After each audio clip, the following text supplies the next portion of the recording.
The battle at Deir al-Zour is what I want to talk about today.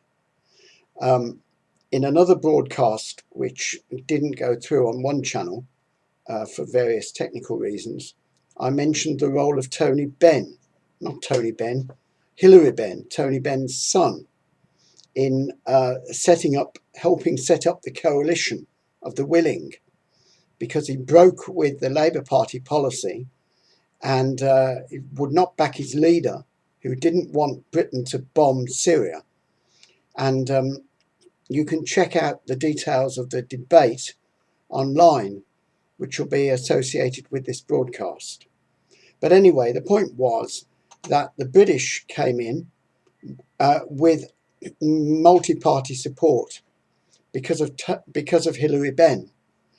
And this was a terrible raid by coalition forces on the Syrian government forces. Now, when Britain agreed to bomb Syria, it was made clear this was not an offensive action. It was a defensive action to protect Syrians from goodness knows who, ISIS and whatever.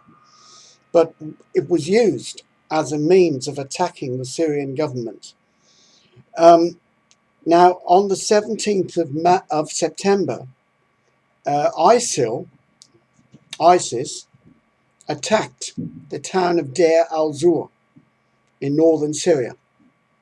And these attacks by ISIS have been going on for some time.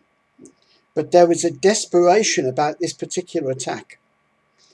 7 minutes after the attack ended by Daesh, the coalition jets moved in to shoot, kill, maim, destroy the remaining Syrian soldiers who were still there fighting Daesh. And the original statement was that 62 Syrian troops were killed. In fact, it was much more than that. We don't know how many, because there's been no proper investigation by the UN or any independent body. So we're dependent entirely upon Syrian government statistics. But anyway, it was more than 62. That was the first statement from Russian television. And there were hundreds injured.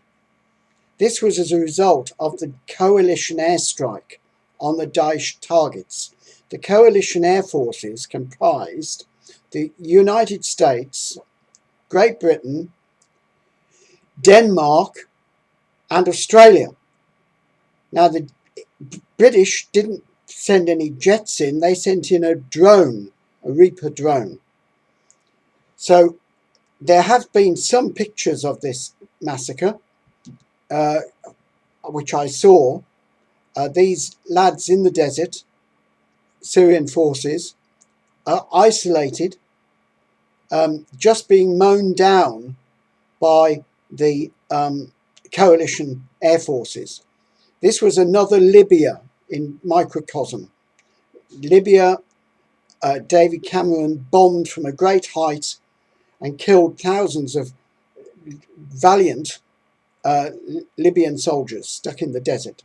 The same happened at Deir al-Zour. This was a war crime.